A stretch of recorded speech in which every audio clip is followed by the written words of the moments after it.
we are talking on this panel on the future of Europe. If you had the hope that the issue is becoming less complex over the day, this is disappointing. But with this excellent panel, I think we solve all these problems. On a positive note, we just heard Mr. Koopmans on the enlargement, and that will be the focus we are focusing on. And it's I admired Mr. Koopmans in presenting it so smoothly, and we will figure out that things are much more bumpy on the road.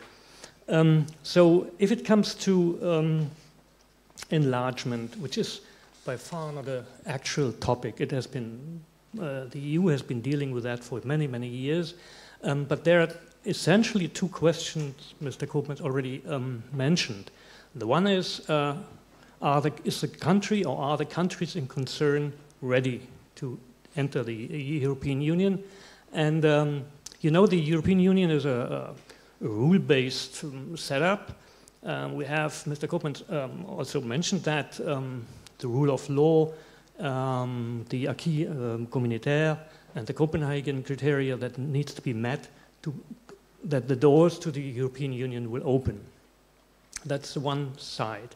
The other side, also has been mentioned, is the EU ready? Because it's sometimes you have the feeling that the EU or member states are afraid to be overloaded. Can we cope with additional members?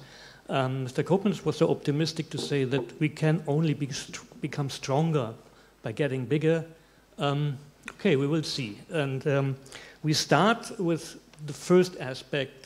So from a point of view of the new members or hopeful members, and I will ask Donika Emini to answer this question. You are an academic, and but that's not the only thing. You are director of Civic Platform, a secretariat of 250 SEOs in Kosovo, and you are member of the Balkans in Europe Policy Advisory Group. So are the Western Balkans ready to join? Oh, well, thanks for having me. It's really, really good. I mean, thanks, Péter, for this, because it's amazing to have this sort of discussions organized here in Hungary, knowing that it is not the easiest country to deal with when it comes to democratization, but it is slightly easier when it comes to enlargement, which brings me to my first point. First of all, when I talk about enlargement, you have to understand that I'm not talking about democratization anymore, because enlargement and democratization are not hand in hand. I mean, back in the days, the EU instrument was, let's enlarge, this is our instrument, and this is how we democratize the world, right? The third wave of democratization. But it's not the case anymore, because the EU has been moving, and lately, rapidly, from what we know, the EU of values, to a pragmatic EU which wants to play geopolitical games. And obviously, this is hindering because the EU's role itself, because it feels like the normative power that the EU had back in the days, it's lost, and the EU doesn't want even to search for it or find it. So the first problem that we have when it comes to the EU is first that it is becoming rather geopolitical, in which countries are not assessed based on their democratization level.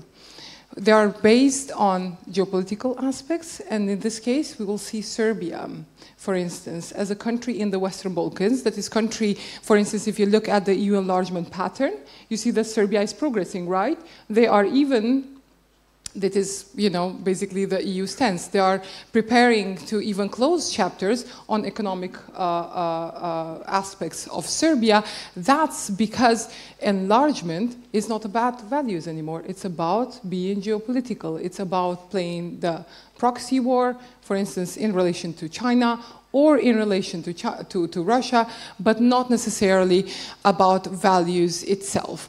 So this is the point number one. The second point is that what is enlargement? Because if we hear about enlargement, we are hearing about economic cooperation, we are hearing about growth plan, but we are not hearing anymore about democracy. We're not hearing about reforms anymore. So this enlargement process is becoming a German model of enlargement in which we focus mainly on economic cooperation because that is basically what we want from the new countries. We don't want full political integration. We don't want, you know, to exercise our transformation power. We just want to become pragmatic and cooperate with these countries. And lately, I think what is appalling, especially for us in the region, is the fact that Germany has signed the lithium agreement with Serbia, going not against just the values that it has been promoting in the region, but against the values that it has been promoting by itself, you know, starting from environment, democracy, because obviously there is cooperation with a government which is quite problematic, like the Vucic's agreement regime. The third problem that is, you know, hindering the readiness of the Western Balkans, but also the EU project in enlarging towards Western Balkans, is politicization. Back in the days, we used to call to basically want the process to be more politicized. Why? Because we wanted more countries, more member states to have this political will which would push the Brussels motor in working in the enlargement process. What happened is the other way around. Basically, we had politicization of Orban style, which basically pushed for enlargement, because obviously, if you look at, you know, the stance towards enlargement towards Western Balkans, it is the Central Eastern European countries, mainly Poland and Hungary, pushing for enlargement.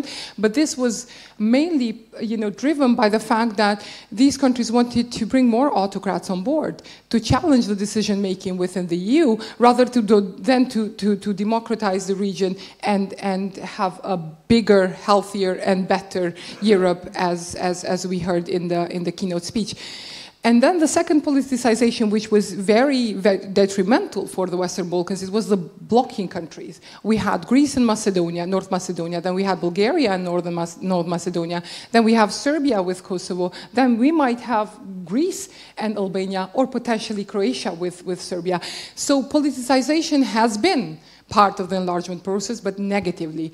It wasn't the other way around. We never saw politicization positively, in which the member states that are actually pushing for, you know, reforms and democratization, such as Germany, because once, you know, Germany was heralding values and rule of law. France, to some extent, even the Netherlands, to actually bring this politicization on board, but positively. So this is not the case, and this is what has been hindering. So what we have now, if you ask the EU, enlargement is going on, right? It's working perfectly because there is a new enlargement methodology. There are some chapters which countries are potentially opening or closing. We don't even know what is going on. But in terms of quality of democracy, we don't see that. So it is completely two different universes. It's like when you live in the Western Balkans and you see the quality of democracy, it is, and when we hear the European Union statements, it's like we don't live in the same world. What the EU heralded was that after the Ukraine, the Russian aggression in Ukraine, there will be new impetus to enlargement. This is what you will hear. But where is that? We are even facing Ukraine fatigue now. So even what we thought that is going to be an enlargement success in a way, it is not going as well as we expected. So this is the problems, the structural problems that are from the EU side, the willingness to enlarge, and is it really the EU working actively to enlarge, like based on the rules of Copenhagen criteria that was mentioning, or are we just having a pretend game? And when we have a pretend game, we have Western Balkans elites, which are perfect in pretending. They pretend to do the reforms, they pretend to be pro-European, but most of the problems that we have in the region by political elites are by elites that are claiming to be pro-democratic, pro-West, but they offer themselves to Russia, to China, and name it, whatever third party that they can find to challenge the West. Thank you very much. I mean, you want to scare us off from the enlargement, I perceive, because we have to sell it to the European public, that enlargement not only means becoming bigger, but at least remaining democratic. Exactly. And so we come back to this. Yeah. We will definitely come back to this. Definitely. Péter, Balázs, you're an academic, and as we heard, but also you have been former Minister for External Affairs. And Hungary is in so far in many ways interesting as It was an accession country 20-something years ago. It is now a member of the European Union, and it is perceived as a illiberal, or self-described illiberal democracy. So when I heard Donika's words, I would say, how even we leave it with this enlargement, or what would you say? How can we preserve the European Union or the democratic values while enlarging? Or is this a contradiction that doesn't work? Okay. Well, in fact, Hungary is the country of origin of illiberal democracy, in quotation marks. I remember a visit of the German Chancellor Angela Merkel. She came to Hungary several years ago, and they had a joint press conference with Viktor Orban. And the journalist put the question to Angela Merkel, what's your feeling about illiberal democracy? And she said, I cannot couple those two words. The country is either illiberal or democratic, but not the two at the same time. Orban introduced that concept exactly 10 years ago in one of his public speeches, but he is building his illiberal regime. He has been building this regime since 14 years now.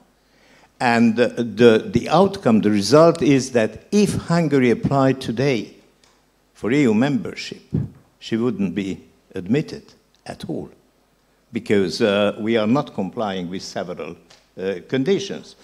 Of course, the investigation of compliance with the acquis communautaire is multifold, and illiberalism does not concern all the chapters, because it has nothing to do with consumer protection or the noise level of airports or the arsenic content of drinking water and many other issues we were working in our accession process. So nothing to do with technicalities, but a lot to do with political conditions, with the constitutional structure of the country, with the functioning of democracy.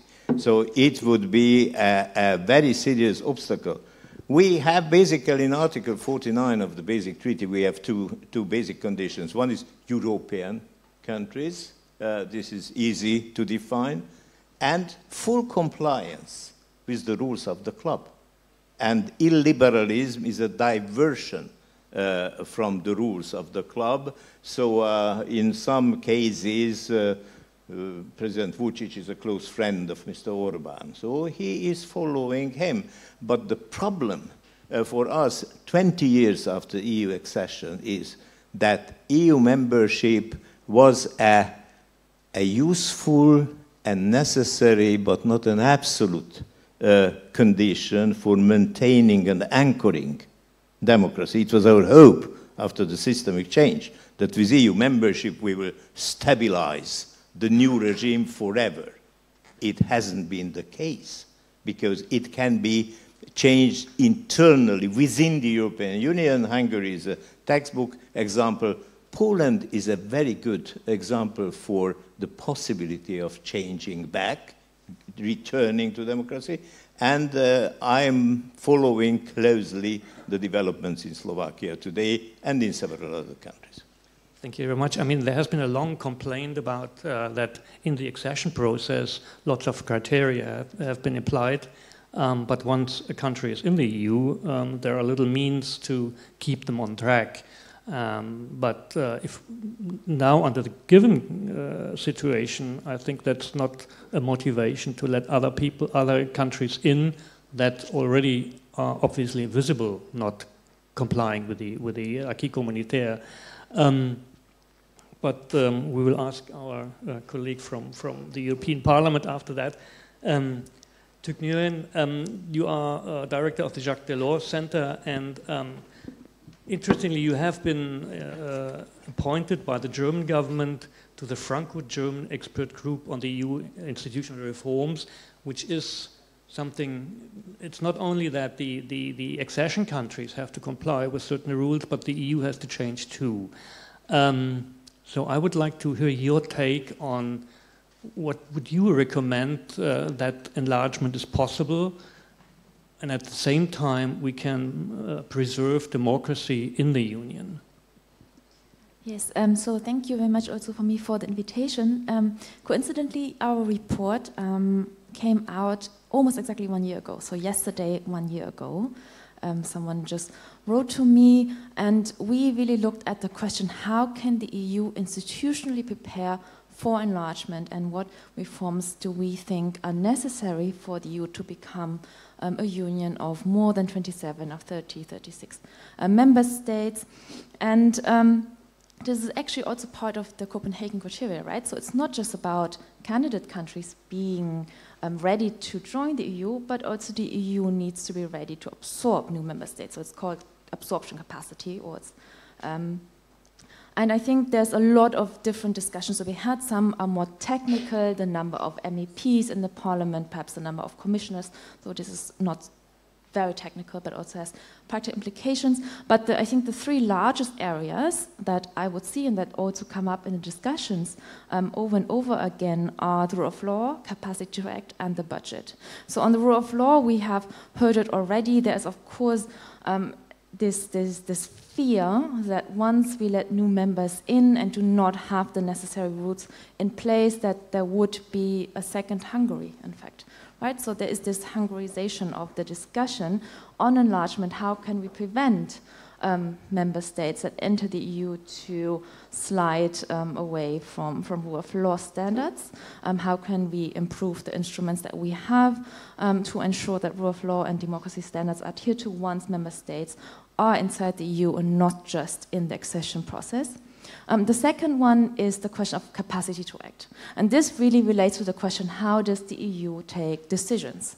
Right? And a lot of it has to do with the question of unanimity. We already have a problem often with the EU's capacity to act. It often takes much longer than we would need or we would want decisions to be taken. Often decisions are being blocked by one member state. And if we have these problems with 27 member states, then the likelihood of having them with more member states is much larger.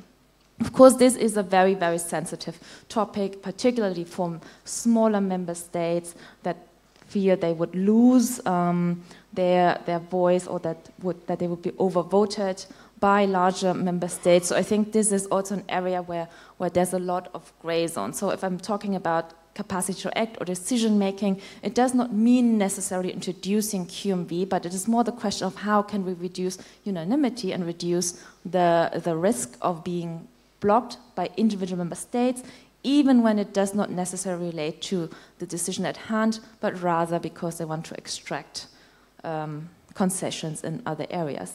And the last very big block I think that needs to be looked at is the budget. And this partially relates to enlargement. All of these issues partially relate to enlargement.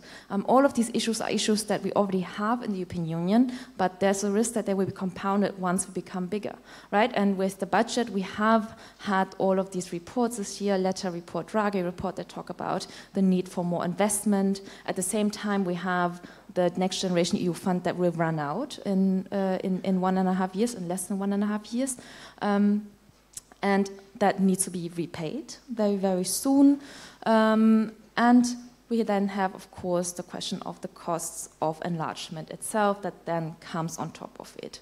So all of this sort of necessitates a question of how do we want to reform the budget? How can we ensure that the needs are being met, while at the same time seeing that there's very little appetite on the sides of the member states to, in fact, pay more into the budget, right? And I think this is also, because we're talking about challenges and opportunities, and I think this is also the challenge for the future of Europe, both in light and not in light of EU enlargement, is how do we get all of these reforms, whether it comes to institutional reforms, policy reforms, budget reforms, in place? How do we get enlargement on track in this next Commission and parliamentary term, when there seems to be less and less appetite on member states' side, and also less leadership on the member states' side in all of these issues, right? So we have two big member states, the Franco-German engine, that is really not working. We have a French government that is not in place yet, still. We have a German government that is very inward-looking and very occupied by domestic issues. Of course, there's a Polish presidency coming up, but even then, we will still need some sort of member state leadership to get all of these reforms and discussions and enlargement happening. And I think this is where I would see probably the biggest challenge is where will the leadership come in for all of this. So I understand the recommendations of the expert group as managing the EU in a better way.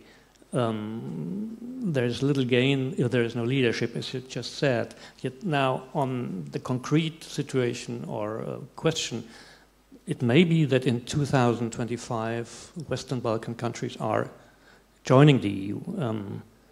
What does it mean then for the European Union? Is happening was my neighbor said it's getting worse. We get more so-called. I'm with you. Liberal democracy is a non-word, and but how can you concrete recommend a way that the Western Balkan states can join and the European Union can maintain its democracy in place? Did you say 2025? 35? Yeah, that's many people hope that. Maybe it doesn't happen. I mean, the accession process is prolonged for many years. So, but if we stay in the situation we are always talking about enlargement, and it doesn't happen. So that doesn't help us either. Okay, we refer to the parliament.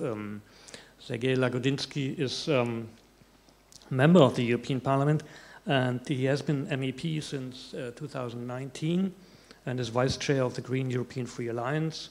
And amongst other things, he's serving at the Committee on Foreign Affairs and Legal Affairs. Sergey, help us out here. Give us a little overview about the Parliament's mood now since the new composition of the European Parliament.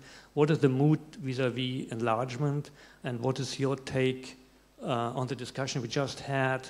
Can the European Parliament help to enlarge the European Union while preserving democracy and rule of law in the Union? Nice to be here, and thanks for inviting me. Great to see you, Klaus, and great to see everyone. Greetings from Strasbourg.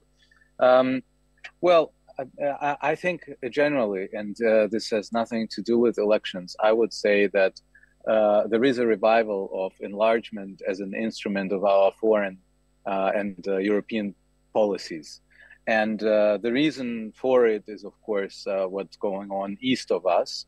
And the reason of it is also what was mentioned on the panel before at the beginning, and what is an ambivalent development, and this is the geopolitization of the European Union.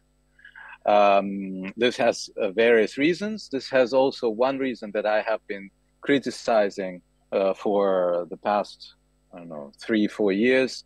The fact that Germany did not take an active role at the beginning of the war of aggression, of this new wave of the war of aggression against Ukraine, and Eastern European countries and Baltic countries, Central European countries have played a major role and have become a moral kind of a moral core of the European Union, which I think per se is a good thing. However, there is a difference. These countries look at the European Union, and this is maybe a little bit of a simplification, but the tendency is probably this.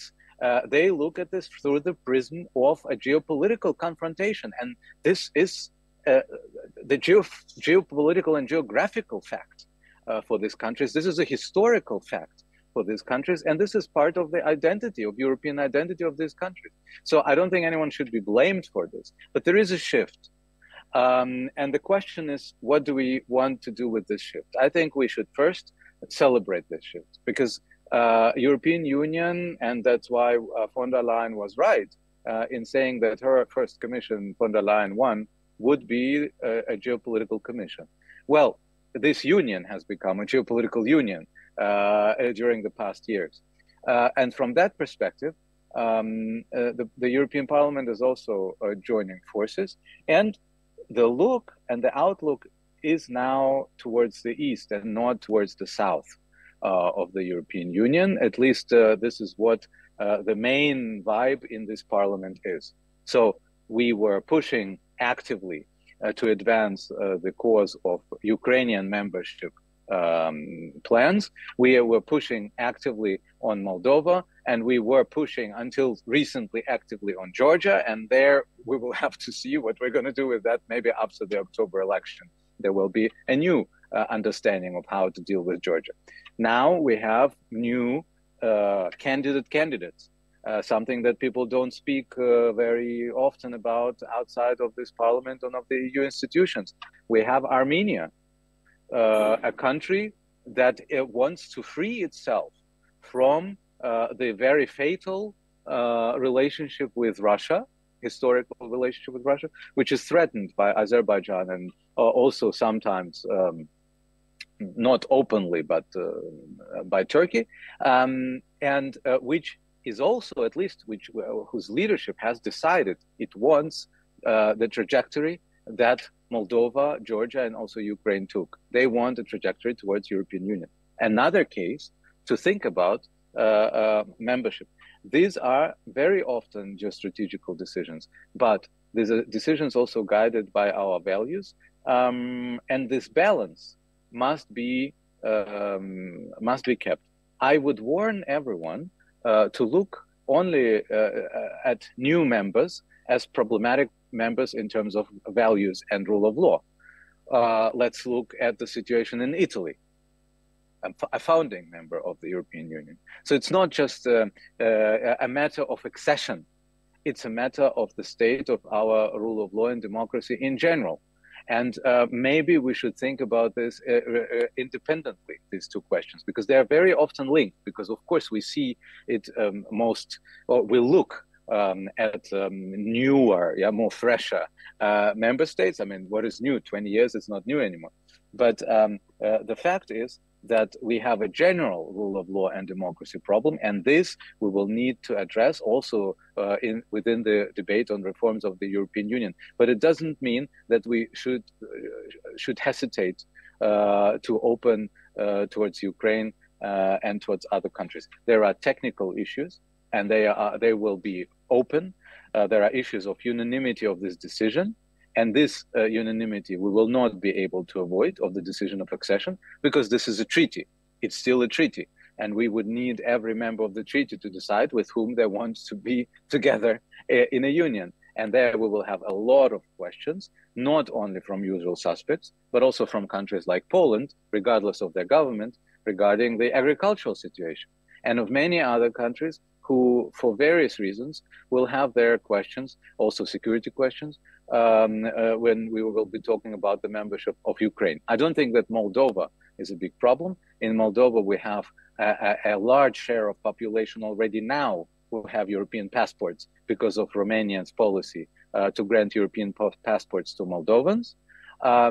But the country like Ukraine, this will be a big project, and we should start this project. I know that our Ukrainian friends are eager already now to open the fundamentals chapter. And I think this could be also a useful vehicle also to look into the domestic policies and rule of law in Ukraine, something that, of course, during the war, you cannot do, but you can do it if it's an accession country.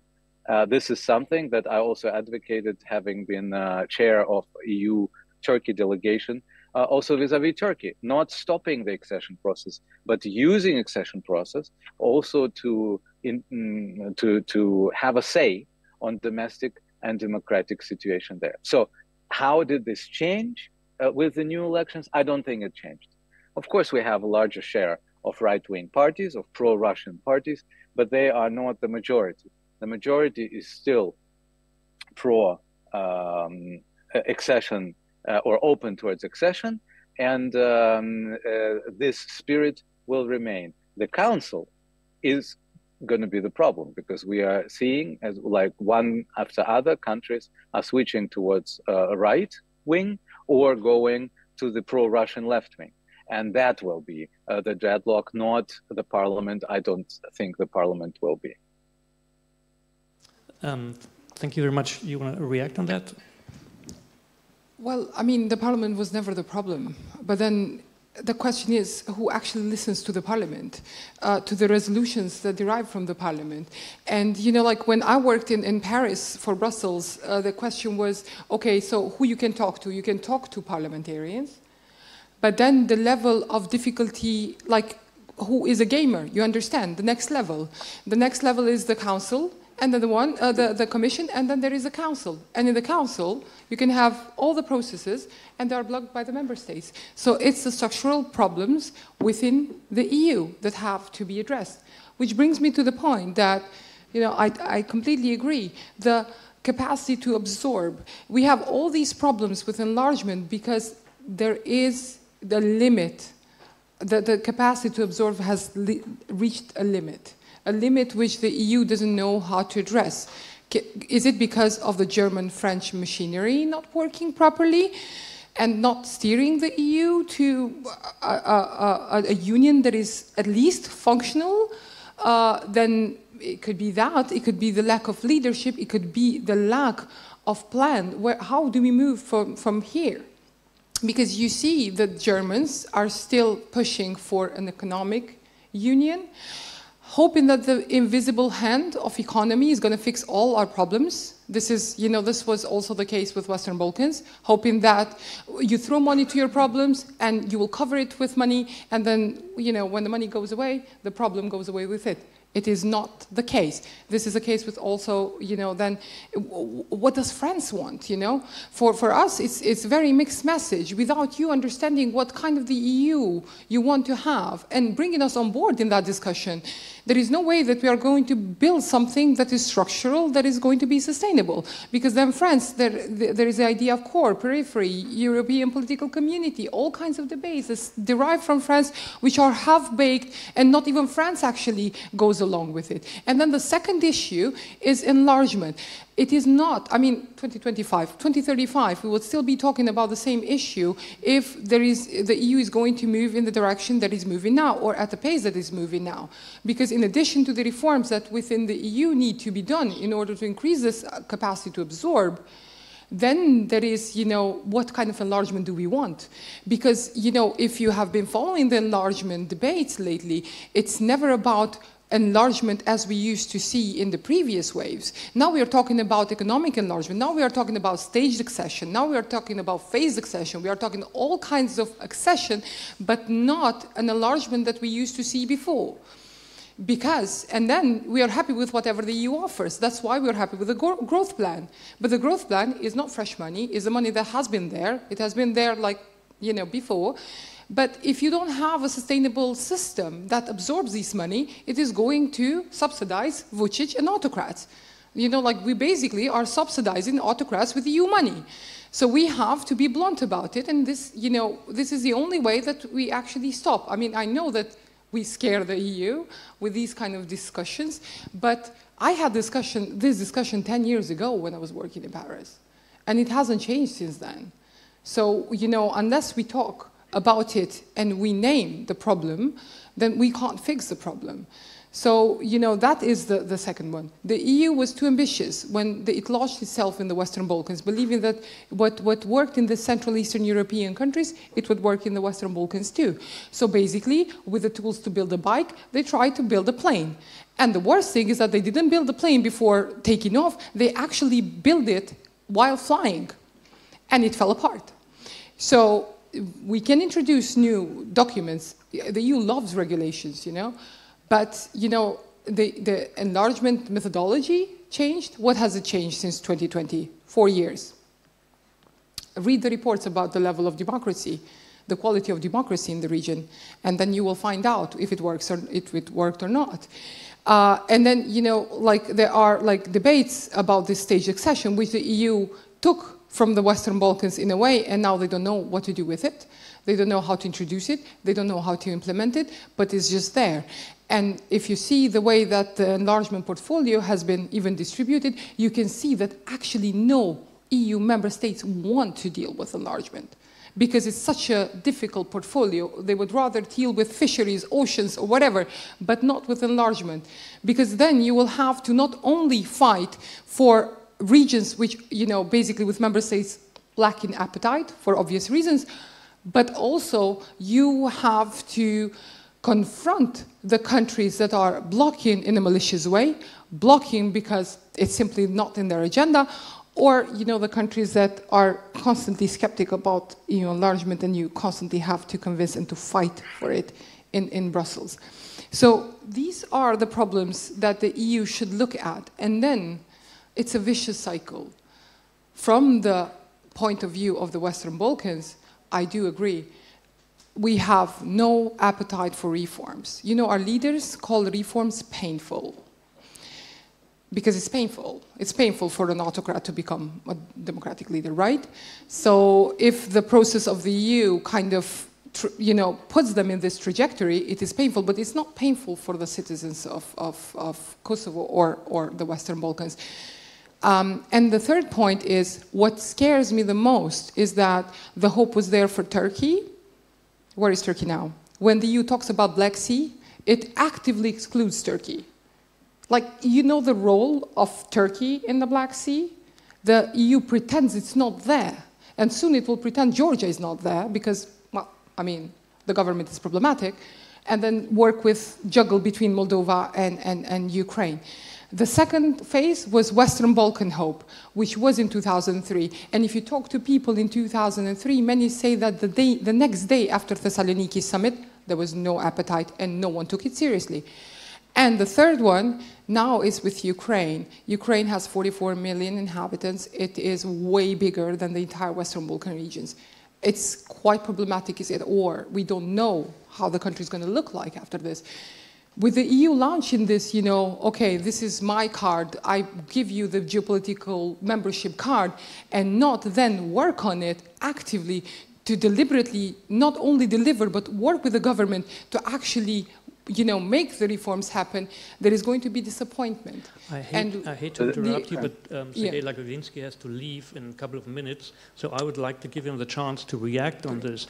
Sergey, I completely join the geopolitical arguments on stabilizing Eastern Europe, also with the promise to further or sooner or later an accession to the European Union. How long can we credibly keep up this kind of promise, given all the obstacles you just have heard? How can we think this together? Well, it depends on how clever we can do and steer this strategically. And I don't even know if I should say anything, since Donika said that we are irrelevant in this in this process. I don't think this is useful to go like this, to go with the European Union and European Parliament like this.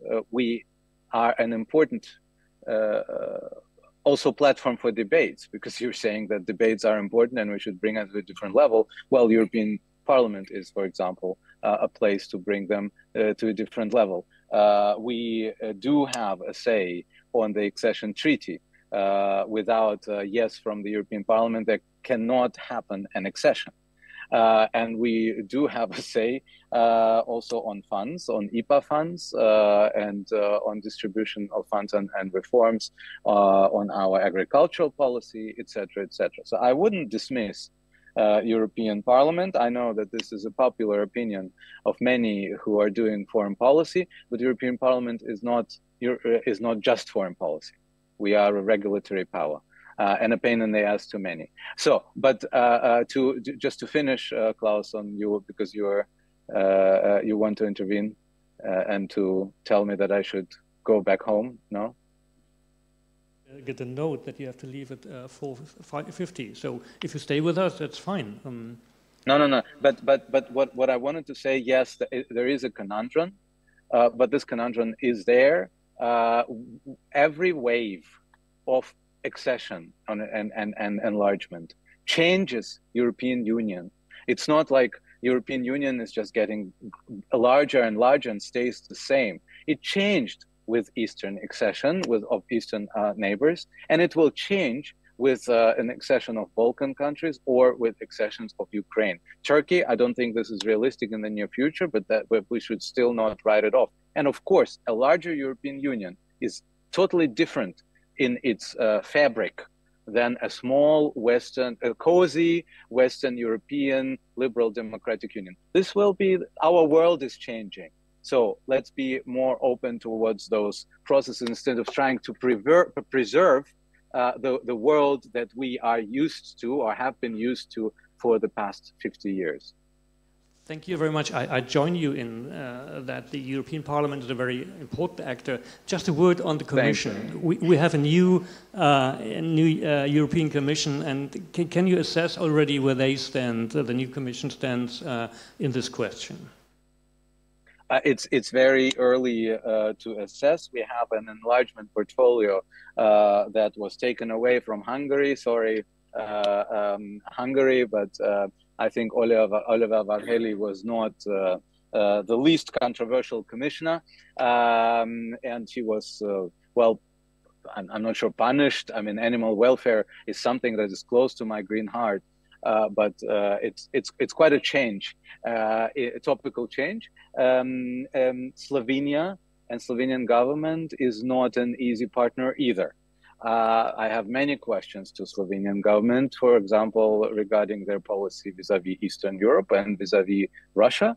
But we will look into the new candidate. Our process is starting in 2 weeks in my legal affairs committee, where we will look at conflict of interest, and then it will go to other committees. For now, we cannot say much about that, but generally the fact that this portfolio is no more in the hands of Hungary shows also that geopolitics also have changed, and it is not possible anymore to have that type of conflict of interest that it would be if Oliver Varhelyi stayed responsible for this. Thank you very much. Does anybody of you want to react on this?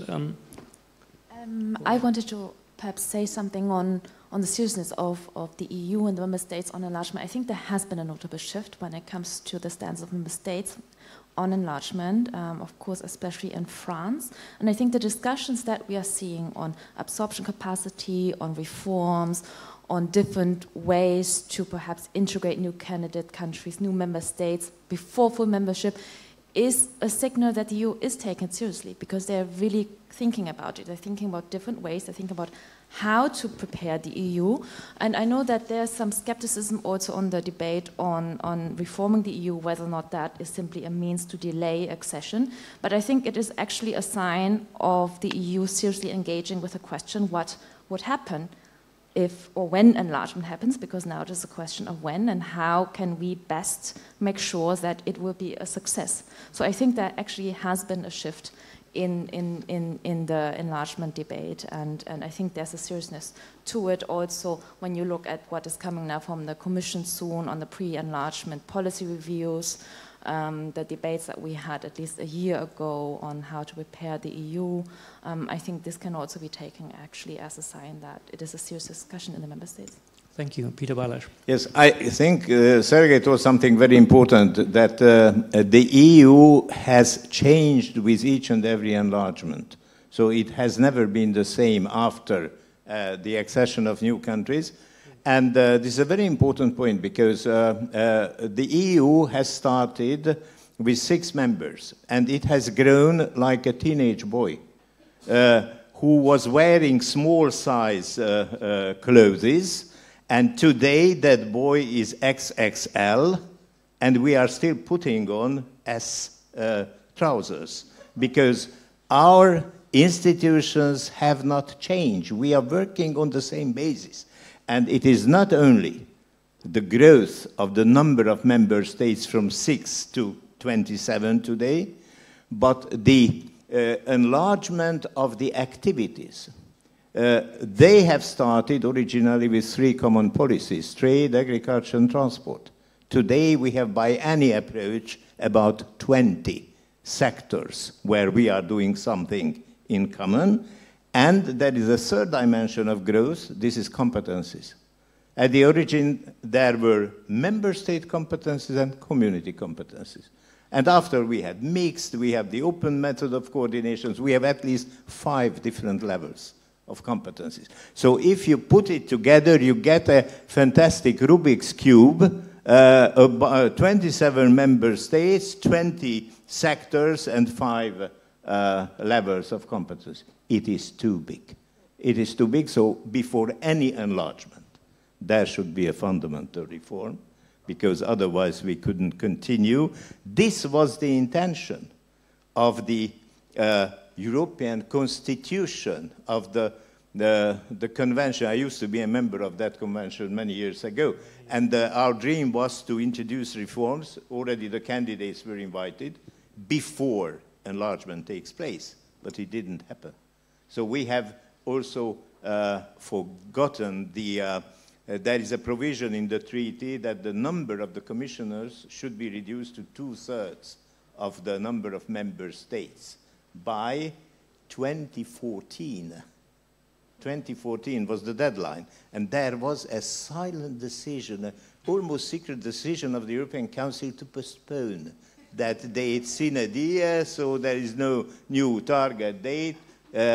We have pushed it to the background, and 2 days ago, Ursula von der Leyen announced again a commission of 27 members.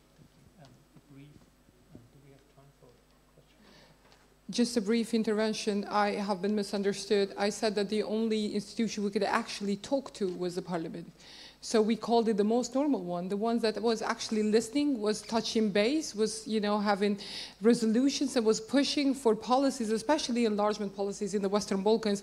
MEPs are extremely active, and they listen and they connect with us in the best possible way.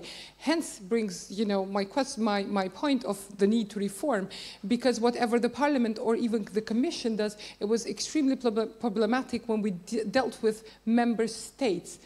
And that's why I said the council was the biggest problem, because of the member states blocking the decision-making process. We talked a lot about the QMV and the need to reform the voting process and everything, which obviously it is very problematic and it can't happen. For me, my biggest disappointment would be rather the machine, Germany, France, and, you know, in the Western Balkans, I think the Netherlands played a very crucial role, because they were always the one who were basically paying the ass. The ones who were like, we are not going to allow anything that breaches, violates rule of law and our conditionality go through. So sometimes they would be silent, not to block process, but be vocal. So for me, this machinery that pushes for democratization, rule of law, if it's not functioning, then we will have an enlargement. There is ticking the boxes process. The Brussels will work, but we're not going to see any kind of improvement. I think we got the message, yeah. There is room, I get assigned for 1 or 2 questions there, and there I'm coming out of a quoted organization. Are there no women? If not, yeah. Hello, my name is Murat Somer. I'm a professor of political science at Özyeğin University in Istanbul. I'm glad that you raised the question of Turkey in the second half of the panel, because I think, in my opinion, if there is one country that would really shift the geopolitical weight of the European Union, but I would also say that the democratic image, democratic weight of European Union in the world, that's actually Turkey. And it is, I'm not sure if the EU is really has a geopolitical or democratic vision to see things that way, but I do think that way. And it is not practical right now, I think, for Turkey to have access to European Union, mostly because it is not practically a democratic country. But I would also say, however, Turkey is actually has had perhaps the strongest pro-democratic opposition and resistance to democratic erosion during the last 2 decades. It has much more democratic reflex and heritage than many other countries that are also in the same process. So my question is, there may be a shift of power in Turkey foreseeably in a few years. If that happens, then what would be the lessons to be learned from the failure of this process in the early 2000s when everybody was talking about possible, I don't know, sincerely or not, I don't know, but when it was, the process was alive, what are the lessons to be taken from that period so that it will not happen again? Thank you very much. There was another question. I think we just admit another question and then we have a round of answers, and I fear that then we have to come to an end. No, thank you very much. Without having solved all the problems. Please, yeah. It would be tough to solve all the problems of the enlargement panel. Luka Palcher here from the Slovenian embassy. Just a few remarks. It's not a question, but I felt that we had to maybe reframe some things. First of all, well, it would be a pleasure to talk to our colleague from the European Parliament if he was still here.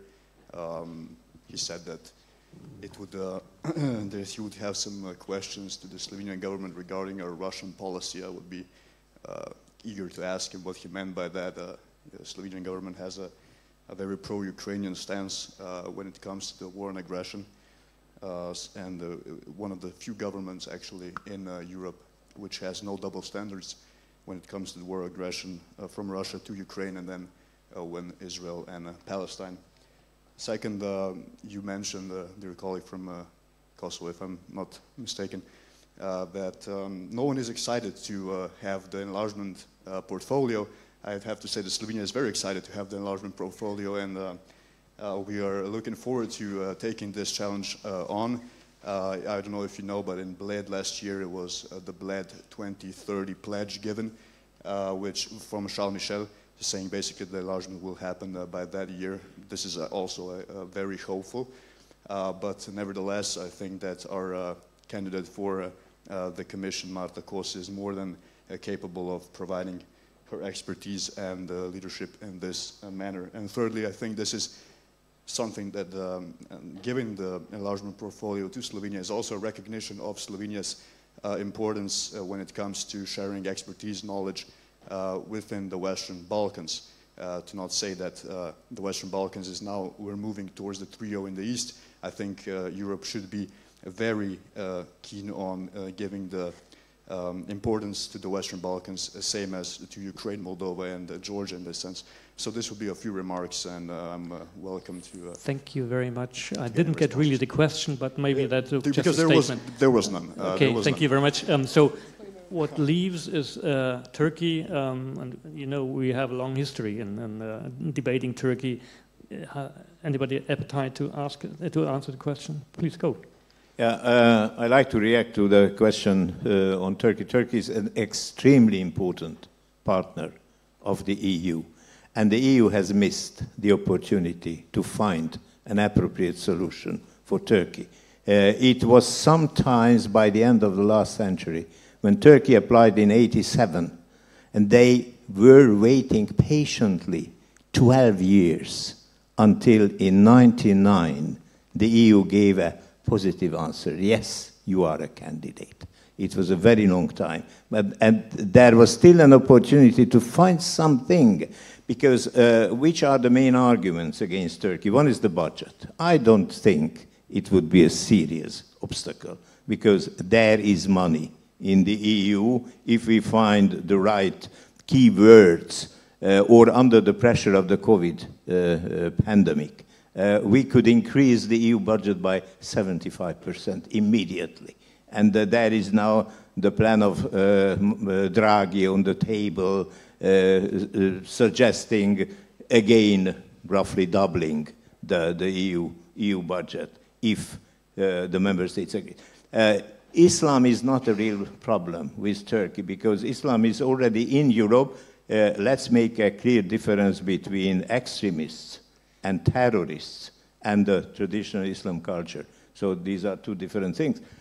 One of the main problems is the jealousy of big member states, because just imagine, today there are 6 bigs in the EU, and you can always feel the difference between smaller and the 6 big countries, and that would be a number 7, Turkey, with a growing population tending towards 80 million, size of Germany, and having a strong voice in the decision making. You have mentioned the German-French axis. Yes, Poland matters as well, Italy matters, Spain matters, but Turkey would matter as well. So it would be a difficult point, but the political strategy should be that Turkey should be on our side and not with our enemies or other countries in the region. So it would be very, very difficult. We should have a lot of imagination in order to find the appropriate treatment. It is not the schoolmaster-like behavior of EU that just learn the acquis communautaire, possibly in French, and then you can come back to pass the exam. Very many thanks for this positive note at the end, though I think the enlargement will be a topic for the next forum too. So thank you very much for your contributions. We have to come to an end, and all for your insights, and I think we keep the topic on the agenda for the coming years so far. Thank you very much for your patience and for your interest here.